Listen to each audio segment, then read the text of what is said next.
Bueno, saludo a la amada Iglesia con la paz de nuestro Señor Jesús el Cristo. Hoy ingresamos en la tercera etapa de la grande tribulación mundial. Ya terminaron las 70 semanas de años del profeta Daniel.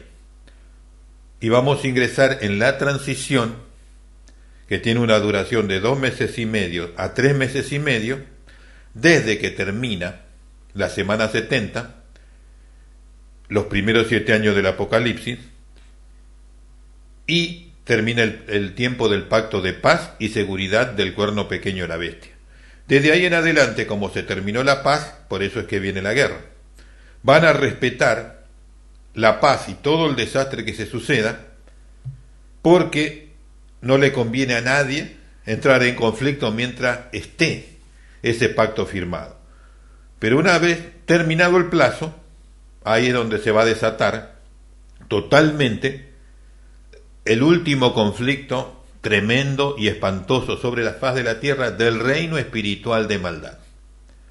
Y lo que en este programa quiero hacer es presentar toda la información, todo el trabajo que vamos a desarrollar de esta etapa, pero presentarlo en este programa, la síntesis. Y luego en los próximos programas iremos desarrollando y mostrándole a través de los versículos bíblicos cómo Dios habló mucho más de este momento que de cualquier momento de la historia humana. Es muy importante eso. Y ya ingreso en el mismo. Entonces, reitero, lo que vamos a tratar y tratamos ya no es de la semana 70 de Daniel. Terminó ya la semana 70. Las 70 semanas de años también terminaron. Esto es la transición desde las 70 semanas proféticas hasta la implantación del reino milenial de Jesús el Cristo. Y a ese periodo se lo llama la grande tribulación, etapa número 3. Introducción. Esta es la etapa final de tribulaciones mundiales, la cual corresponde a la transición desde la semana 70 de Daniel a la implantación del reino de Dios en la tierra. En esta etapa ocurren los eventos siguientes. 1. La Cuarta Guerra Mundial. 2. La Batalla de Armagedón. 3. El Día Espantoso de Jehová o del Señor. Sobre estos acontecimientos tenemos 7 citas bíblicas. A eso lo desarrollaremos en el momento apropiado. La batalla del Armagedón y del día espantoso de Jehová tienen acontecimientos en común. Por eso los profetas hebreos vieron hechos similares. Y sobre ese tema, aquí 17 citas bíblicas para analizar, que la analizaremos en los próximos programas. Acontecimiento del día espantoso del Señor. E inmediatamente después de la tribulación de aquellos días, el Mesías menciona que sucede en el cielo. Otros profetas mencionan lo que sucede ese día en la tierra. Sobre estos temas podemos analizar 17 citas bíblicas. O sea que el Señor habló amplia y abundantemente de ese periodo, tan cortito, el más pequeñito casi de todos los periodos, pero el donde van a suceder las peores cosas. Los profetas hebreos vieron en el día del Señor y del Mesías lo siguiente: en los cielos, 1, las potencias de los cielos fueron conmovidas. 2, el sol negro, oscurecido o en tinieblas. 3, la luna roja como sangre. 4, caen las estrellas, lluvia de meteoritos. 5, el cielo se desvanece como un pergamino. 6, del cielo cae granizo a la tierra de 1 talento de peso, aproximadamente entre 30 y 50 kilos. En la tierra vieron lo siguiente: 1, un terremoto mundial. 2, las ciudades de las naciones se cayeron. 3, la ciudad de Jerusalén se dividió en 3 partes. 4, el juicio contra la gran Babilonia y nunca más será hallada. Roma, el trono de la bestia y de la Babilonia ocultista, la nueva era. 5, las islas fueron removidas de su lugar.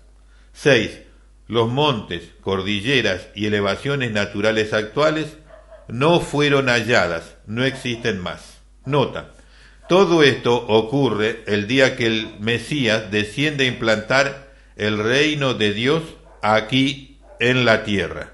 Ese día ocurren esos eventos. El remanente fiel de Israel. Siempre indicamos que se trata de los caraítas, de los que sirven de acuerdo al testimonio bíblico, al texto bíblico del Antiguo Testamento. No tiene nada que ver con el judaísmo talmúdico cabalista, que es el lugar en donde se esconden los Illuminati, los masones, los Rosacruces y todas las sociedades secretas que destruyen al planeta, que destruyen el mundo, que destruyen la economía, que destruyen los países y odian a la gente. Todas esas sociedades se ocultan detrás del judaísmo talmúdico cabalista. Pero de lo que la Biblia menciona el remanente fiel no son ellos. Ellos van a ir a la guillotina cuando Jesús implante el reino milenial, y cuando llegue ese momento se lo voy a mostrar del texto bíblico. Pero estos son los caraítas, los que creen solamente en el texto bíblico. Van a huir a un lugar de refugio en Moab, Jordania, y el resto en donde puedan estar en la tierra hasta que se implante el reino de Dios, lo he mencionado. Pero en estos días ellos van a recibir el bautismo del Espíritu Santo que habló el profeta Joel, y con el poder del Espíritu Santo en ellos harán lo que tengan que hacer en ese periodo de transición hacia el reino milenial. El remanente fiel de Israel. Sobre las batallas en las que participan no hay muchos detalles, por lo cual no es fácil insertarlos en las distintas fases de la Tercera Guerra Mundial. Pero algo es muy claro y exacto. Los pueblos árabes invaden a Israel, dando comienzo a la guerra. Luego los rusos entran en acción en la misma, destruyen a la alianza de los pueblos árabes.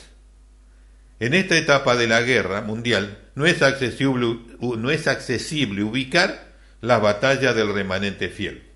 La segunda etapa de la guerra se desarrolla en Armagedón, al norte del país de Israel, y allí el Mesías con el ejército celestial pelea esa batalla y luego implanta el reino de Dios en la tierra.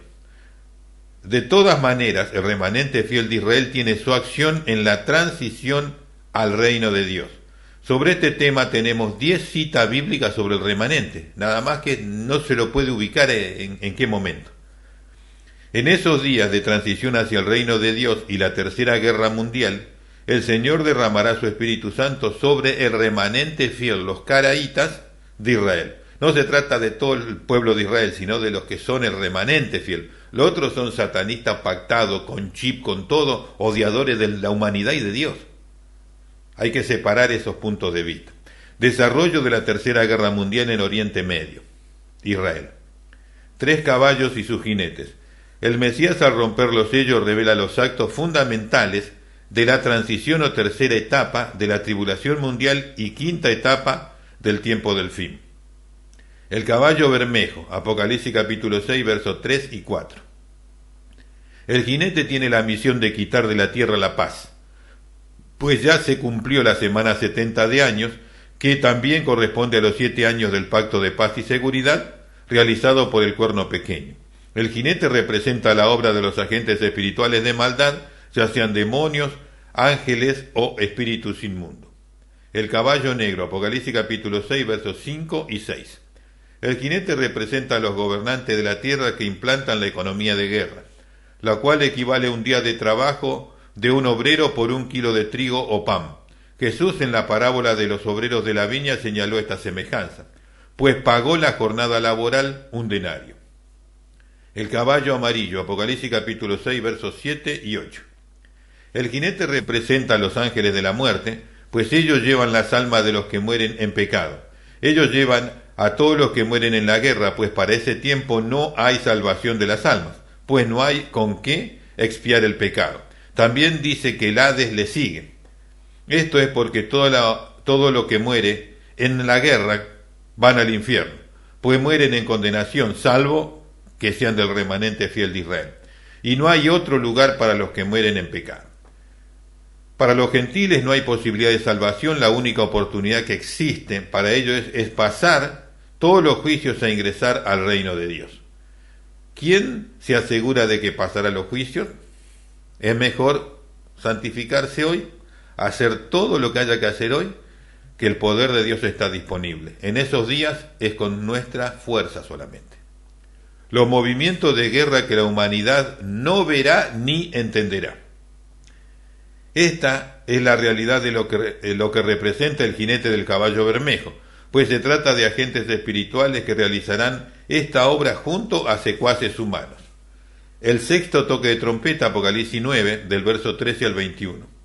Aquí se desatan a 4 ángeles que están atados junto al río Éufrates, territorio de Irak. Estos ángeles tienen una misión predestinada de llevar a la muerte una tercera parte de los habitantes del planeta Tierra. Los hombres lo realizarán con un ejército de 200 millones de soldados. Y el único ejército que hay 200 millones de soldados hoy es la China roja. La China comunista, la China actual. Los agentes espirituales de maldad son los que conducen a los ejércitos y sus secuaces humanos. Los llevan a realizar una matanza humana que podemos estimar hoy entre 1.500 y 2.000 millones de hombres. La sexta copa de la ira, Apocalipsis capítulo 16, verso 12 al 16. Juan ve salir de la boca de cada uno de los integrantes de la trilogía infernal un espíritu de demonio con el fin de reunir a los gobernantes de los países occidentales para la batalla del gran día del Dios Todopoderoso.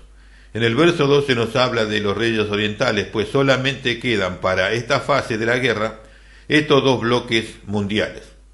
Se congregan para pelear no tanto entre ellos en Armagedón, sino contra el Dios Todopoderoso. El bloque occidental tiene el propósito bien definido de pelear contra el Rey de Reyes y Señor de Señores. Apocalipsis capítulo 17, verso 12 al 14. Satanás y todas las hordas de maldad son echados de los lugares celestiales a la tierra 3 años y 6 meses. Son echados 3 años y 6 meses de la semana 70 de Daniel. Y él, o sea Lucifer, Satanás, personalmente conduce en la tierra todo lo relacionado con la guerra. Apocalipsis capítulo 12, versos 7 al 12. La guerra que la humanidad verá y entenderá. Daniel capítulo 11, versos 40 al 45. En los 3 años y 6 meses primeros del Pacto de Paz y Seguridad Mundial, se consolidarán definitivamente la integración de los 4 bloques de naciones que tienen activa participación en esta guerra. Bíblicamente lo podemos demostrar de la manera siguiente. El rey del sur corresponde a los pueblos árabes, a la alianza afroasiática, el mercado común del Mediterráneo y las futuras integraciones en la región. El rey del norte corresponde a Rusia y los pueblos aliados al mismo por medio de la Comunidad de Estados Independientes, la Franja de Cooperación del Mar Negro, la Franja de Cooperación del Mar Caspio y las futuras integraciones en esa región. El rey del Oriente corresponde a los chinos, a Japón y a las integraciones que se harán en Oriente, mercados comunes, etc. Noticias del Norte corresponde a los países occidentales, esencialmente la Comunidad Europea, las Américas, así como las Américas, etc. Expondremos cómo se desarrollará la guerra. La primera etapa de la guerra. Comienza la guerra del rey o bloque del sur, invade Israel desafiando al emperador mundial de turno, el cuerno pequeño, la bestia, pues el pacto de paz y seguridad ya terminó. Este emigra de Israel a la Comunidad Europea. Ya se cumplieron los 7 años del pacto de paz y seguridad mundial. Están en su derecho de pelear si eso es lo que quieren hacer. La alianza invasora toma Jerusalén y la Tierra Santa. Entonces entra en la guerra el rey o bloque del norte, sube contra ellos Rusia y sus aliados. Estos derrotan al bloque del sur e invaden su capital Egipto y la ocupan. Sin embargo, los rusos reciben noticias del norte y del oriente. Esto lo atemoriza. Retorna a Israel y acampa allí, pero serán destruidos y no tendrán quien le ayude, pues Dios lo trajo a Israel para juzgarlo ahí, en el territorio de Israel. El bloque del norte cumplirá lo que reveló el profeta Zacarías. Saquearán a Jerusalén y violarán a las mujeres, la mitad del pueblo irá en cautiverio, después sale el Señor y peleará contra ellos. Al bloque del norte, Rusia y sus aliados lo destruyen los juicios de Dios sobre ellos, pues los trae para juzgarlos sobre los montes de Israel. ¿Por qué? Por la matanza de judíos y creyentes en el Evangelio de Jesús en Rusia, por la acción del ateísmo científico de 1917. En ese lugar fueron asesinados miles y miles de ministros y siervos de Dios por predicar su palabra. Y los asesinos del imperio ruso fueron los judíos talmúdicos cabalistas. Los bolcheviques eran judíos talmúdicos cabalistas pagos por la élite ocultista judía, los Rothschild y las 12 familias, esencialmente a través de los Rothschild. La segunda etapa de la guerra. ¿Quién viene del norte? Este es el bloque occidental, formando parte la comunidad europea y las Américas más sus aliados. ¿Quiénes son los orientales? Este bloque está formado por China y sus aliados. El bloque occidental, dirigido por el Cuerno Pequeño, la Bestia, sube a Israel y acampa en Megiddo, Armagedón. Este lugar es también llamado por Dios de la manera siguiente: el valle de Josafat, el lugar de la ira de Dios, el valle de la decisión.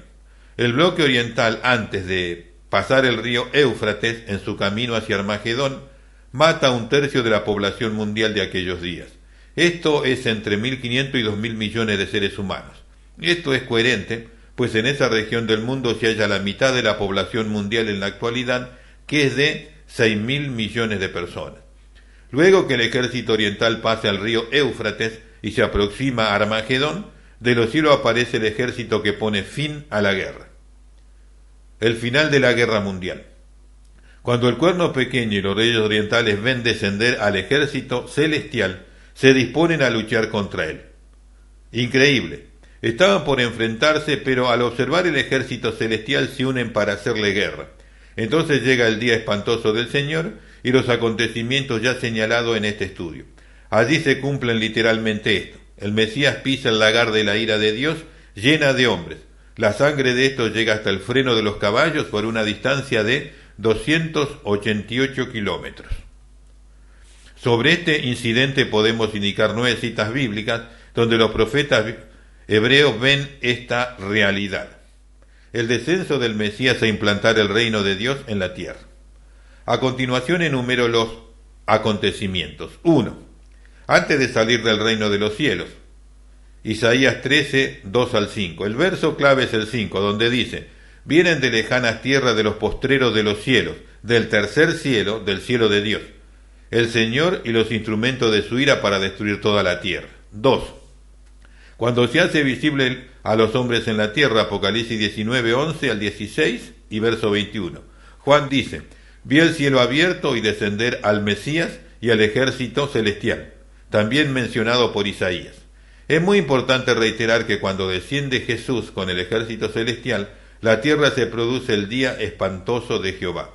El sol se oscurece, por ese motivo los profetas hebreos dicen que la gloria del Mesías iluminará aquella jornada. El profeta Zacarías indica que es un día que solo es conocido del Señor, que no será de día ni de noche, pero habrá luz. El apóstol Juan ve cuando el sol se oscurece, e Isaías señala el resplandor de su gloria, como también lo dice el mismo Jesús. 3. Hacia Armagedón. En su descenso, el Mesías se dirige al valle de la decisión y deshace a los ejércitos de la tierra que pretenden oponerse. Esto es el Cuerno Pequeño y los reyes orientales, y el Mesías pisa el lagar de la ira de Dios. 4. En dirección a Jerusalén. El profeta Ezequiel vio ese día y ve cuando la gloria del Mesías ilumina toda la tierra. 5. El contacto con la tierra. Zacarías 14:4. El Mesías toca la tierra nuevamente en el monte de los olivos. Este se dividirá y se formará ahí un grande valle. Los profetas vieron lo siguiente: 9 citas bíblicas. 6.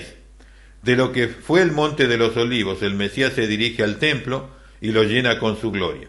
El Espíritu Santo es derramado sobre Israel y mirarán al que traspasaron. Llorarán toda la familia de Israel.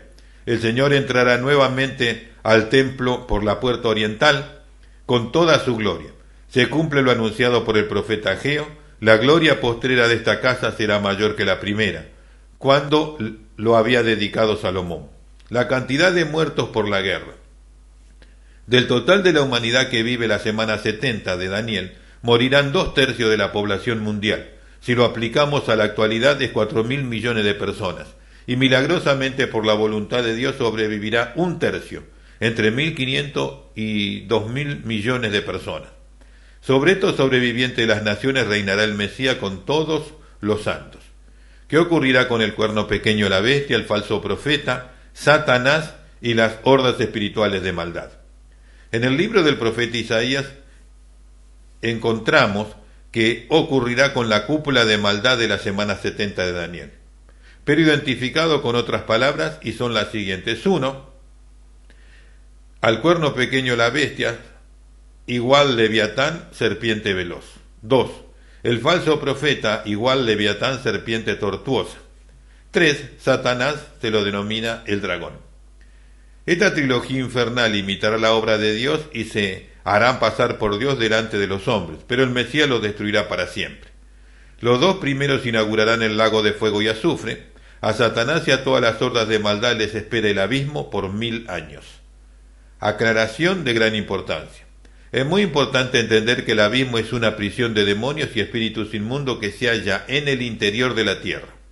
Y el lago de fuego y azufre es otro lugar que en la Biblia no se señala puntualmente el lugar, pero por las revelaciones de Dios sabemos hoy que también está en el interior de la tierra. Nada más que está separado del abismo y separado de lo que es el infierno.